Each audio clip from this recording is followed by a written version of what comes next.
we're continuing with Interwoven Timelines, and we're on the Purim story. Yeah. And what I want to do today is we're going to come very close to finalizing who Achashverosh was, or one of the possibilities that seems like most likely. But then that will throw us into a whole examination of the prophet Zechariah. Prophet Zechariah is very much a prophet of end of times. But he also lived during this time, during the time of the Babylonian exile. And were his predictions relevant to the Purim story? Did they come after the Purim story? Did they come before the Purim story? Did they generate the Purim story? But there are many references that have not really been looked at closely of Zechariah and this story itself. And the question that I raised in my email to you was, which king was it that the Jews seem to have disobeyed that got them into trouble? Right? So was it Xerxes? Was it Artaxerxes? Was it Cambyses?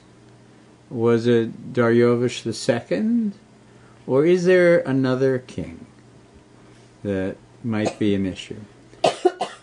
We know that when Shavuos comes, that we think of Shavuos as a wedding that went on between the Jewish people, the bride of God, and God is the chassid. And there are references to the Torah, to the chuppah, to Har Sinai, to many things that are a reference to wedding traditions that we have that come from that period. So what's important to remember is in that story, if God is the king, then the Kala, the queen, is Kal Yisrael. Right? Kal Yisrael. Right? So with that in mind, let's look at some of the pieces. One of the thoughts that about the Megillah is part of the power of the Megillah is in its melodrama itself. The Megillah, unlike almost any other document in Torah, really is filled with doors opening and people exiting as people coming in another door. You know, almost the style of comédie française. This whole idea of people overhearing this and misunderstanding that, and Haman is asked, "How do I honor somebody?" And he describes in detail the proper way to honor somebody, thinking it's about himself. And then the king says, "That's exactly a good idea. You're a very smart fellow. Go do that to the person you hate the most in the world. Go honor the Jew Mordechai." Right? It's like shocking, right? And he's building a gallows that end up being used for him. It's all these twists and turns of almost theatrical, the way they come about. So and this is really unique in Tanakh. We don't have this level of theater and complexity in Tanakh. We have drama, but it's specific. Also, this takes place over a very long period of time, more than a decade. This story goes on. So, what is the purpose of the story of Esther and the Purim story could have been condensed dramatically. It could have been done in 1 or 2 chapters max. You could have gotten the story out and the point of, we were saved. Right? But it's a very complex story. And one of the points, it seems, that the men of the Great Assembly liked about this was that they noted that, sadly, traditional prophecy had not been all that effective. The prophets cried out against different kinds of sins, different kinds of behavior of the Jewish people. They said, if you don't do this, the results will be disastrous. And quite frankly, it didn't have the impact that the prophets had hoped it would have when they spoke. If you look back on history, there were periods of time where there was reform and there was correction and tshuva was done, but there was an awful lot of lack of it that went on. One of the thoughts was that, one of the most dramatic prophecies where we see a little touch of this, right? And the men of the Great Assembly noted this, was when the prophet Nathan comes to David. Right? It's very easy for him to point to David and say, "You have sinned." He didn't do that. He asks a question. He said, "Tell me, great king." King David was the most powerful man in the neighborhood, to say the least. He says, "Tell me, great king, I need your advice. There's a very, very wealthy man, and when he was going to have a dinner party, and he had thousands of sheep and goats and cattle, and when there was going to be a dinner party, he stole a sheep from his impoverished neighbor. It was his impoverished only sheep he had. Right? He stole it from him. What should we do? I need your advice, great king." David says, "This is shocking. He should be stripped of everything. He should suffer great penalties." It goes on for some time about what a terrible thing this is that was been done. And then Nathan looks at him and says, "You speak of yourself, great king. You have just judged yourself, and this will be your penalty." That's a tremendously dramatic moment. Far more dramatic than Nathan coming into the room and saying, "I know what you've been up to. You're in big trouble." Right? Instead,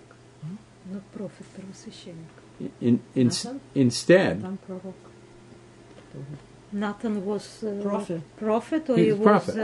prophet. He's a prophet. Or Cohen. No, he's a prophet. No, he's a prophet. Nothing is a prophet. And the Nathan prophet came to David. And so, no, but who was the... Nathan was a prophet. During the times of David, it was two prophets. Not two Samuel and Nathan. Yeah. Samuel and then Nathan. High priest. What? High priest. No. I don't know if he's a high priest, but he's a prophet. He's a prophet. I don't think he was I don't think he was a Kohen. He comes with a Kohen at one point. He's not a Kohen. I don't think he's a Kohen. I don't think so. But in any case, he's definitely a prophet. Yeah. Right? And he's a prophet who inherits from Samuel. He follows Samuel after Samuel is dead. My point here is that this is a very dramatic story. And, people tell this story over as a way of saying, this is how you face a king. Right? There's a gamble when you face a king. He could say, "I'll silence the prophet," and he wouldn't be the first king to do it. Right? Why David didn't recognize himself in this question, potentially? In the allegory? In the allegory. Allegory of Nathan. If he's so wise, it would be obvious. Well, first of all, don't confuse him with Solomon. Solomon was the wisest of all. David was the most powerful. So he's as powerful. Right? Yeah. But he was also a romantic. He was in love. Yeah. It seems, at that moment, right? And he could have believed the prophet has come to me with a question. I'm the final judge. Right? He's come to me with a question. He wants my opinion as to how to handle this case. Right? I think that Nathan could have made it clearer that it was about David if he wanted to, but he wanted to hide it. So there would be a shocking moment. Yes. Maybe just pedagogical move. You say that when you ask the person a question, the person learns better than when you just give a lecture. Of course. And how much more powerful is it when you yourself determine your own guilt? Right? That's much more dramatic than being told you're guilty. Right? David, you're talking about referring to his case with Bathsheba, right? Yes. Yeah. So nice. That's why. So the Chazal noted this about the story. Right? And they thought to themselves, this is what applies to Megillah Esther. Right? Sometimes when you tell a story that is true, and is also an allegory, right? It's far more powerful than just coming out with the story on its own. Right? So let's look at some of the phrases that are used in this story. This is done with the knowledge of the men of the Great Assembly who put this, and this is considered a book that was written at the end of prophecy, when prophecy was finished. Right? We say that there's a reference in Devarim just before, or in fact in the Chazinu, the final song in which God tells Moshe, after you die, they will abandon me. Your people, they will abandon me, and I will punish them severely. And God begins by saying, the witnesses are the earth and the sky. And he says, they should know that when I punish them, part of the punishment is I will hide my face from them. Right? Hide my face is Hester Panim. Same word as Esther. Right? And so Chazal conclude that this idea of hiding my face, right, is essential to the story of Esther. Remember, it could be called Megillah Hadassah. That was her name, but it isn't. It's Esther. So we understand there's a lot of allusions to the fact that information is on one level hidden, and on another level is supposed to be very powerfully revealed. Because the idea of Megillah is to reveal. The idea of Hester is to hide. So this is the revelation of the hidden, so to speak. Exactly. So let's look at a couple of phrases here and try and see them in a different light than you've seen them to date. Okay?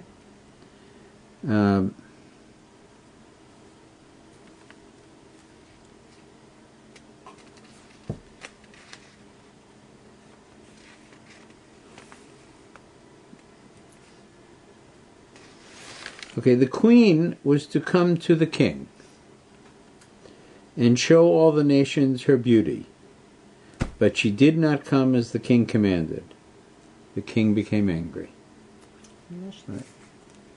No. No, it's not. No, it's God calling Israel. Okay, yeah. Again, Because there is no names, No, yeah? it's That's right. Vashi's name is not mentioned. Achashverosh's name is not mentioned, right? You know, the king God wanted his bride Israel to reveal itself in all its beauty, right? But instead, no. Grew the tail? Did not happen. There is a certain nation scattered among all the nations of the world whose laws are different than any other nation. But the laws of the king they do not keep. And it is not worthwhile for the king to leave them be. It's a little different perspective, right? We know whose accusation this is in the Megillah, right? It's Haman's accusation about the Jews. They're lazy. They take 1 and 7 days off. They don't work, right? There's a medrash that says, you should know about these people that, if there's a fly in their wine, they will remove it with a spoon and dispose of it. But if you were even to touch the bottle, right, they would not. They would spill it out. They wouldn't touch it. Haman says this to. There's a medrash that Haman says this to Achashverosh, right? By the way, halachically, what they're saying is actually correct. If you remove the fly with the wine, as opposed to just by itself, right, you can dispose of it even on Shabbos, right? And then the wine is still kosher, right? But if Achashverosh should touch the bottle, then that's so. Yeah.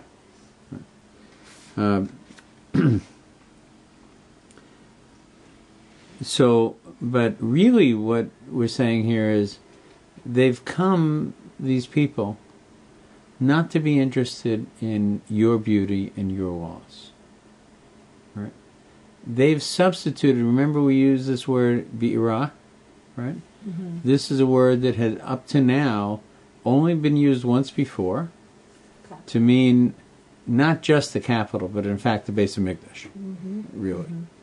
And they had come to see the life. This is not the first time, by the way. The Jews, when Ezra wanted to go back, the Jews of Worms, there's a letter exchange, right, said this is the New Jerusalem, right, in Germany, right.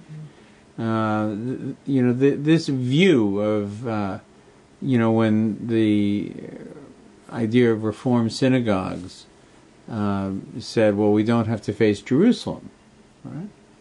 They were saying, that's not what's key to, Jerusalem is not key to our belief, right?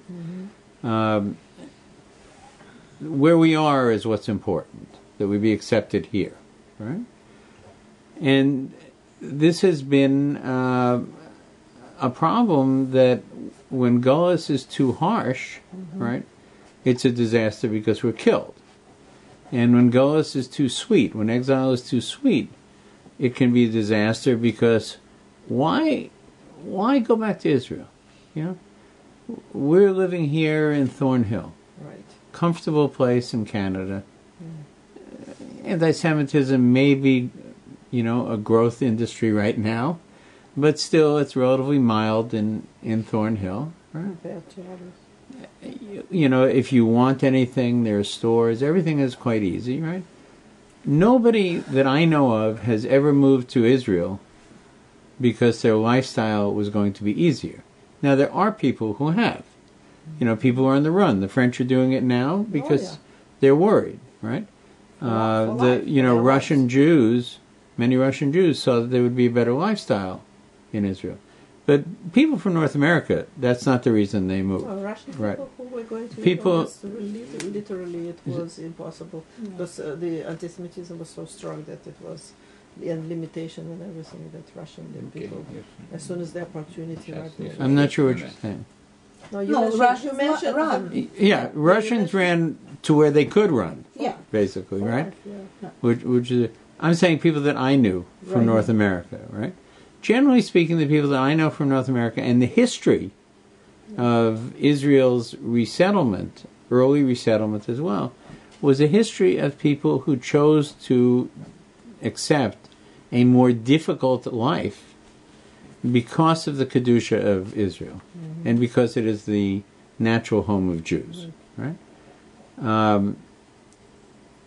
And so many North Americans, when the opportunity arose in, the early 50s, said, well and good, we're happy about it.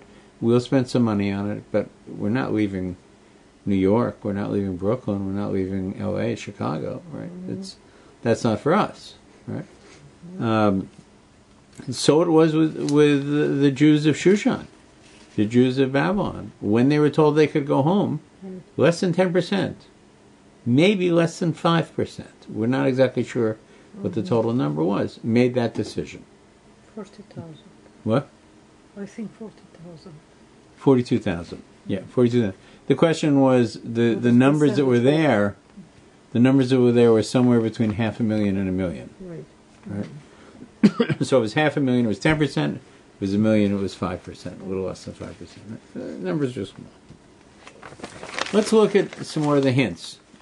Okay. In Megillas Esther, there's a very famous line in chapter 4.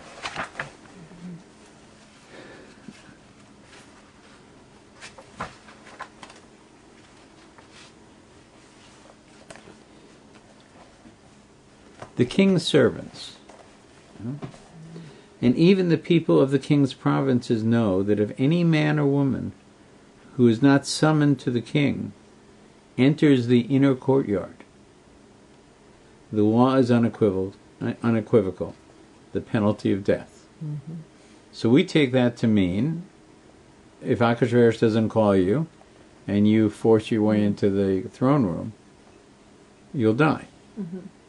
On the other hand, right, if you are the Kohen Gadol, right, and you're not the right Kohen Gadol, and you go into the inner sanctum of the temple, right, you will not survive. It says it Death doesn't, is mashal doesn't work unequivocal. exactly because it Yeah, says man or with people, woman. yeah. What? Woman It cannot says be. man or woman, and there is You're no- right. You're right. It's not. It isn't perfect. It's stretched. It's stretched. But one should note that during the Second Temple period, with the exception of the first three Kohen Gadol, whose lifespan, whose time as Kohen Gadol was 130 years, over the next 300 years, there were more than 300 Kohen Gadolim. They didn't survive. even That is to before. say, they didn't survive on average more than a year. Right? It was a very dangerous place. Another phrase is that the description of Achashverosh's palace in many ways parallels the Beis Hamikdash. Right? There was an outer courtyard, right? And in the outer courtyard was the limit of where you could express averos, express mourning. You couldn't enter into the inner courtyard, let alone the Kodesh Kodeshim, right, if you were a mourner. Now Mordechai knew everything that had happened. He knew what Haman's plans were. Right? Mordechai tore his clothes and put on sackcloth and ashes and went out through the city crying aloud a bitter cry until he came to the king's gate. Because you can't enter the king's gate wearing sackcloth. Right? That is to say, there's a point in the Beis Hamikdash that you can't enter if you're in mourning. Right? This was also true in the palace of Achashverosh. Right? So there are many, many references to these different stages of Beis Hamikdash, different stages of the process of life that the Megillah is making references to that are familiar, which brings always back to the same thought, and that is, is this a penalty for us not making Aliyah when we could have in Shushan, when life is comfortable, and life in Israel was very, very hard and dangerous at this time. There's no question about that.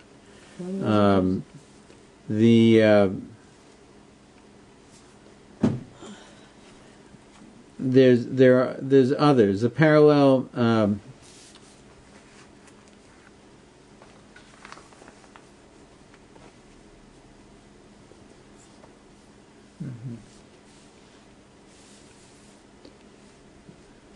Hang on a second, I just like this.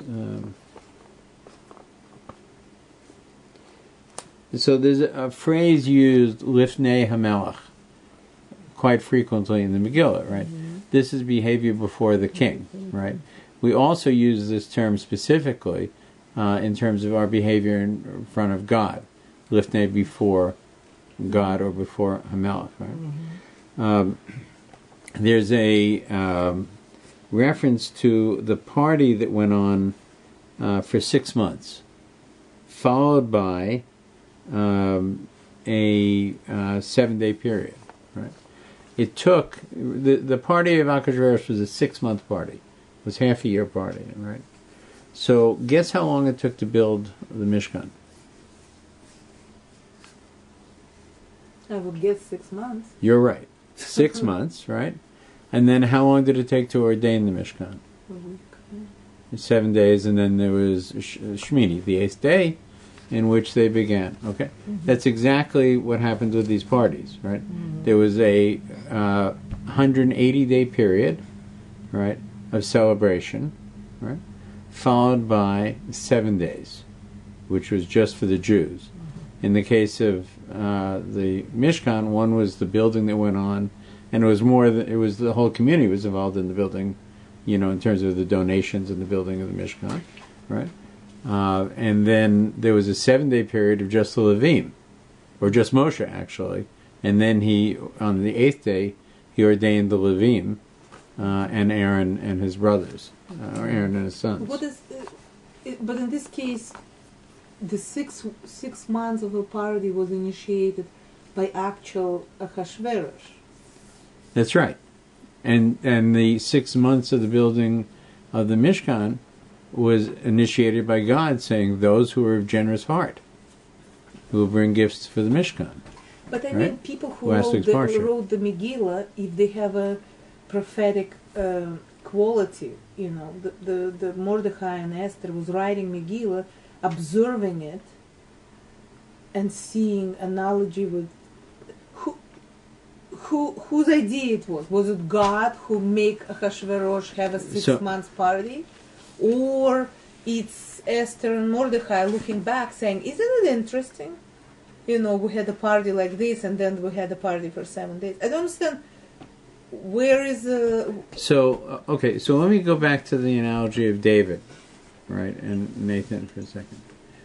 If Nathan made up the idea, whole cloth, right, there was no such case of the person missing, right? Then you have one view of the story. He was just trying to impress the king with the morality of the issue, so he created this scenario, right? But what if actually there had been such an incident, right? Then Nassan is using that incident to impress on a real incident, real thing that happened, to impress upon the king his own errors. The errors of his ways, right? And that the king will not simply feel the prophet walked in and accused him of something, but rather will feel, I am properly accused, properly guilty, and I have to do tshuva. Right? By the way, man has to be taking away his sheep or whatever. Right. Excuse me. Sorry. I should turn this off.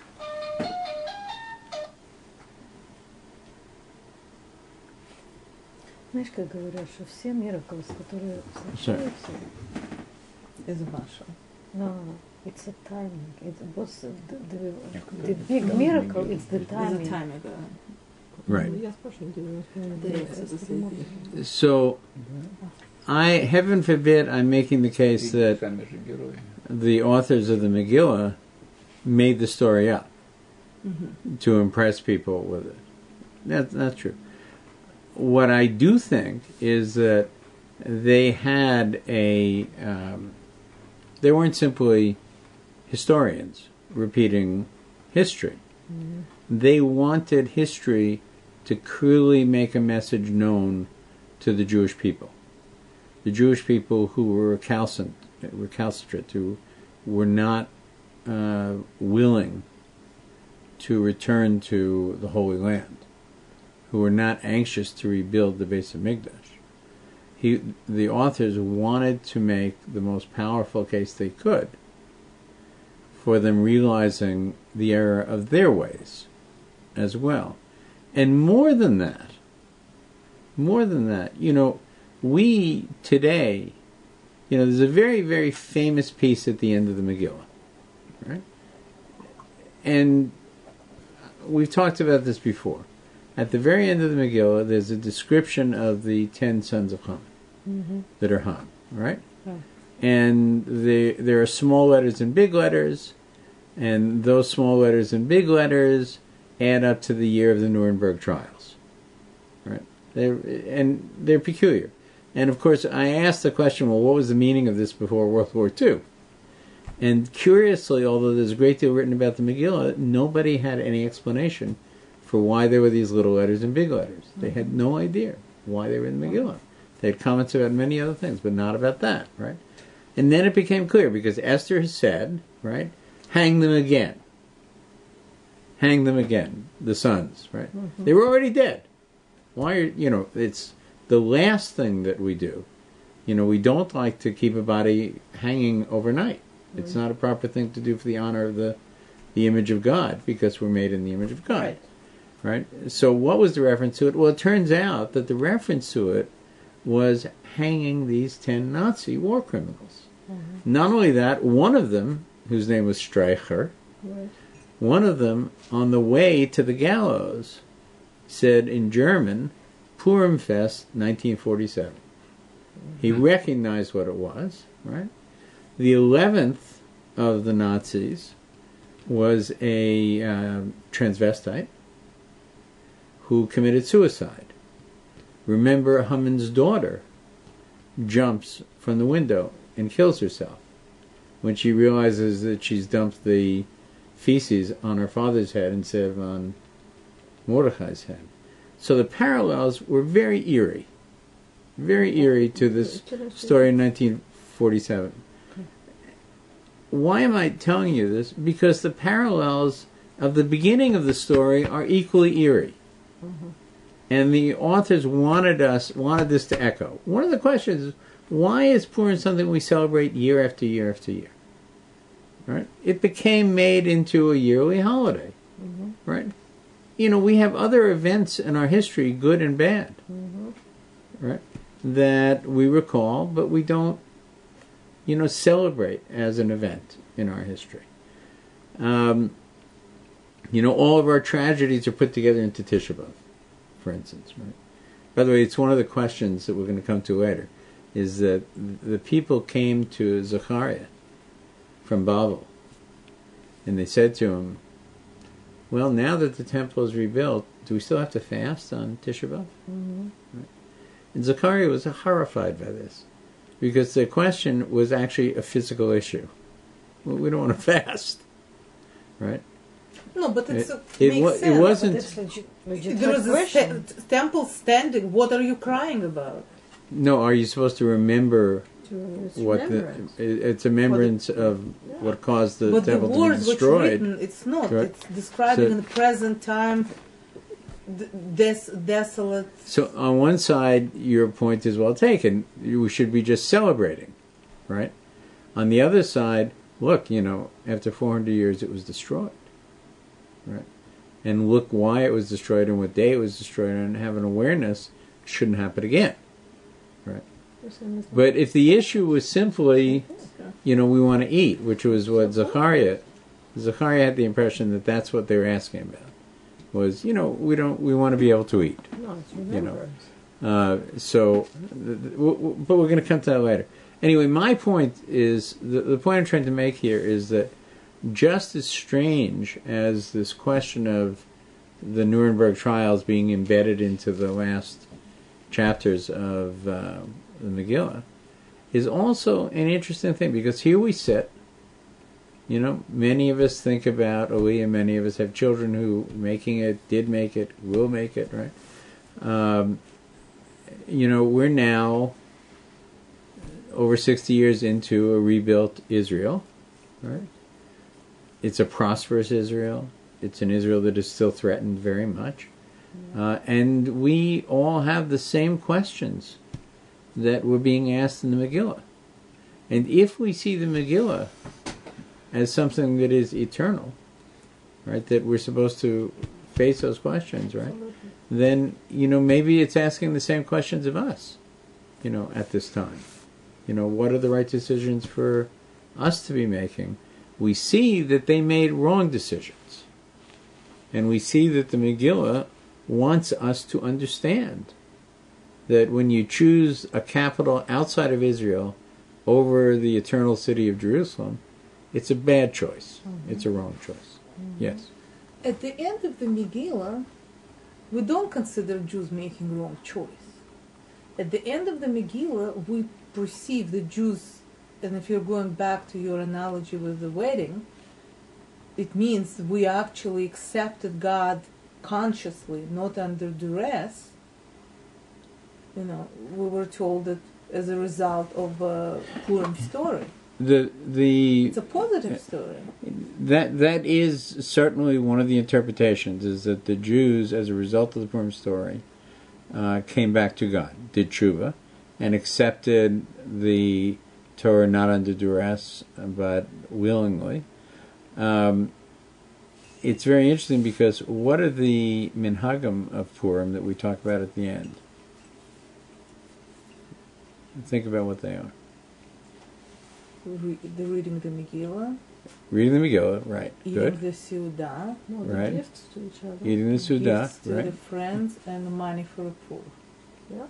Money for the poor and, what was it? Gifts to a friend. Gifts to the friends, right. So there's a great deal. One side of it is feasting, right? Mm-hmm. Another side of it is remembering, Remember? Mm-hmm. right? The Megillah, reading the Megillah itself. Yeah. The other half of it, is Purim feast. expressions of charity and brotherhood Right. to the Jewish people itself. So we think, some days, some Purim, I remember in the past I felt like I was FedEx, driving around the city, dropping stuff I off, know, right? Same thing, And my wife is very busy preparing the Seudah at the Short ones, same yeah. time, right? What if instead, right, my goal was to get money to poor people in Israel on that day, right? And it seems that's what the Megillah is hinting at very clearly. The Matanos Lavoyim, gifts to the poor, was the Megillah seems to be thinking not about the poor of Shushan, but rather the poor of Jerusalem at that time that were in very bad shape. And even the idea of meals and brotherhood was also, that those people should be eating, when they weren't.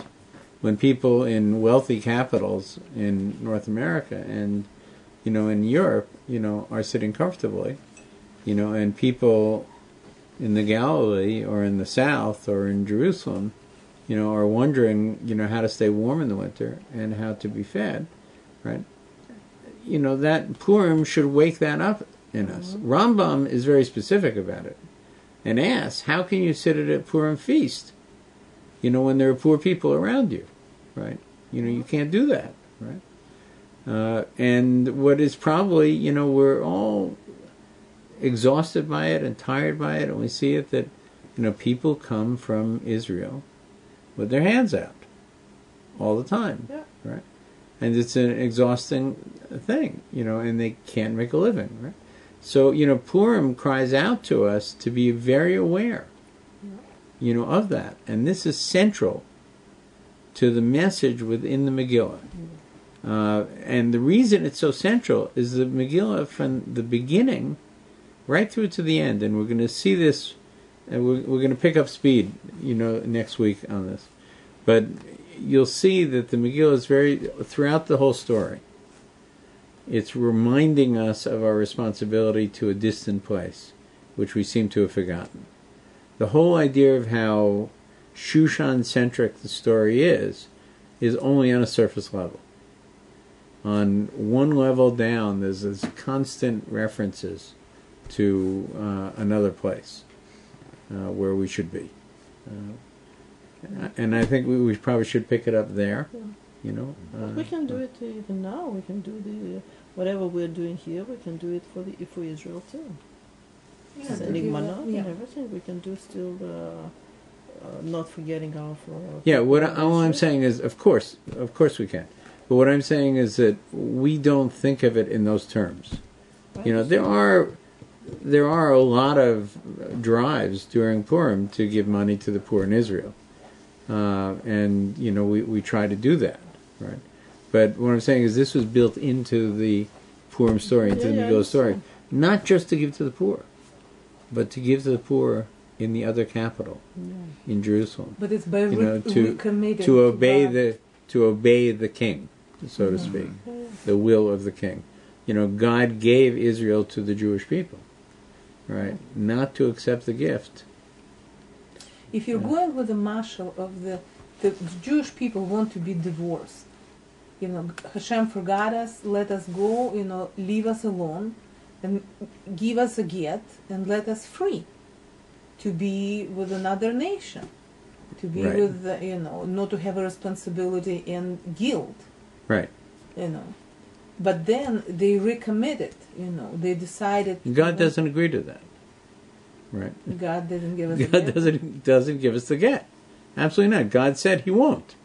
He said, when you are in this situation in a distant nation, you will cry out to me. Yeah.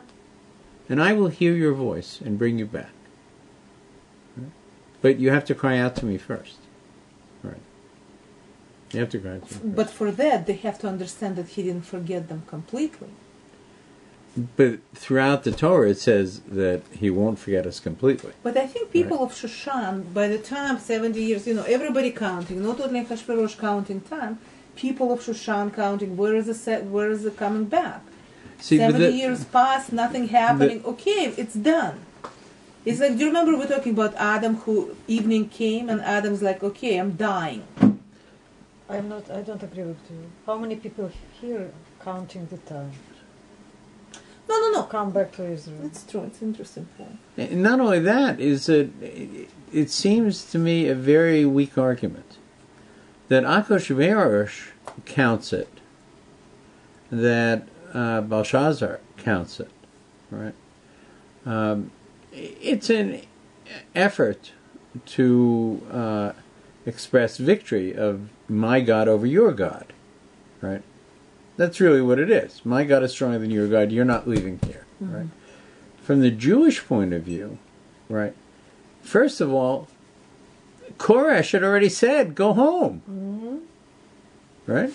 Yeah. He said, "Go home. I'll pay your fare. If there's any Jew who can't afford to go, we should pay his fare if he wants to go.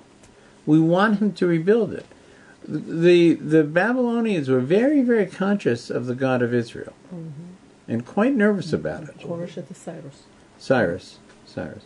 Cyrus, before, nobody disagrees with this.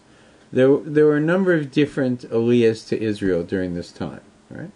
The very first one, which everybody agrees happened, was there was the Assyrians.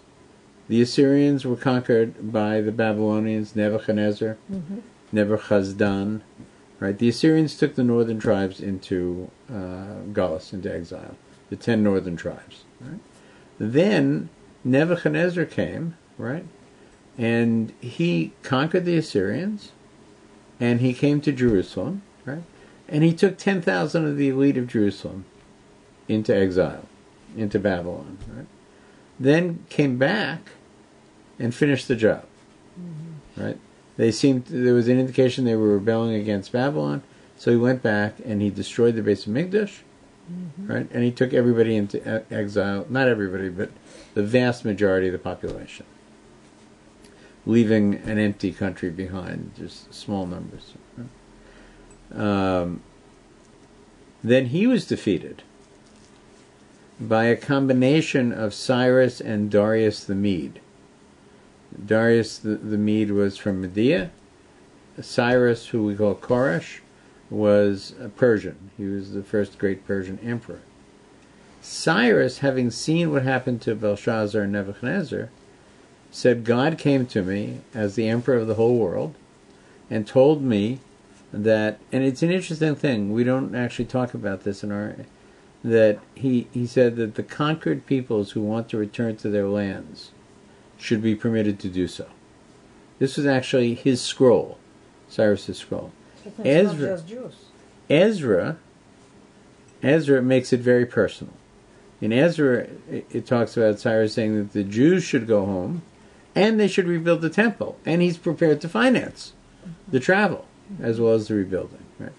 Now, at this point, right, this was the golden moment, right, when Cyrus, at the height of his power, he's conquered the whole world, and he says, God came to me and said, I want you to go home, and anybody who can't afford to go home, we'll pay for that as well, right? We didn't have that offer. Nefesh b'nefesh moment. Yeah, it is a nefesh b'nefesh moment, actually. At that time. It is, right? And so the Jews jumped at it. Huge numbers. No, they didn't. Right? 1 in 20, 1 in 10 is the best number. that went. Now he's followed. Koresh has followed. And you know what? I'm sorry I have to cut you, but you're just touching the point that I was thinking a couple of days ago about this. The history repeats itself.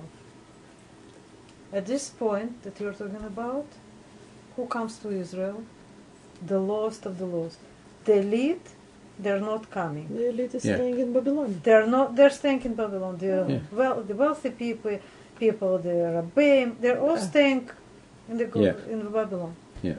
When you're looking today, Same thing before Eretz Israel in 45, who Same came? thing. Halutzim. No, not only Halutzim. Who are the but also Halutzim? The Holocaust survivors. Holocaust, but all the no, but the people, not Rabbi, they're not coming, not the wealthy people. Only the people are Nebuch, who had nothing to lose. and they are building Israel. Okay. It's exactly like it was Those times. 1500 years ago. Yeah. Exactly the same. History repeats. I was listening to something, and I thought about this, and I said, it's exactly the same. But what is now is the same. Which Did is you hear any The wealthy people, American people, and the Rabbi, wealthy and Americans, if yeshivas, they came to Israel millionaires to coming build to America? themselves, Yeah. it's So- just because they was running from Europe. so if you use that comparison, we're now at a point, in fact, where there is a merger of a couple of things, right? Today, when we look at Israel, right, Israel has become a land of opportunity for many people. Startup nation, all of its agricultural, medical technology, its success, the growth of it, the stability of it in an unstable place, and there's tremendous opportunity, for people in Israel today. So what we find is there's like two groups that are coming to Israel, right? There's one group, there's a third group. There was always a third group, which was those who came for ideological reasons. Right? But there are the group that are today on the run. Some of them, by the way, are very wealthy, very successful people who are on the run from Europe today, like the French. That's right. On the other hand, there's still people that are impoverished in very difficult conditions, right? Who make their way to Israel with the hope that this is the land that is promised of milk and honey, for us, right? And then finally, there are those that see economic opportunity in Israel. It's a little bit reminiscent of the time of David and Solomon, when it was actually hard to make, for instance, to convert. Right. Because it was a very good country to be at, so we were suspicious about who was coming. Right? But there is a combination. We're not at that stage of 1900, 1930s, 1940s, where the people who came were the people who were just desperate, either fleeing from pogroms or from the Nazis or from poverty. The idea that they could go someplace and own some land, start a farm. Interesting issues, right? Today it's a mixture of it, but the Megillah, right, is pointing out to us that exactly what Gaia said is that we are in the process of a repetition. The Megillah, which we think is a story about Golas, right, is not really. It's really a story about return. It's a story about return, the opportunity of return, the failed opportunity of return, and what comes after it. And as we go deeper into the story itself, we'll see revelations within the Megillah. I want to try and get through to the end of the Megillah prior to Purim.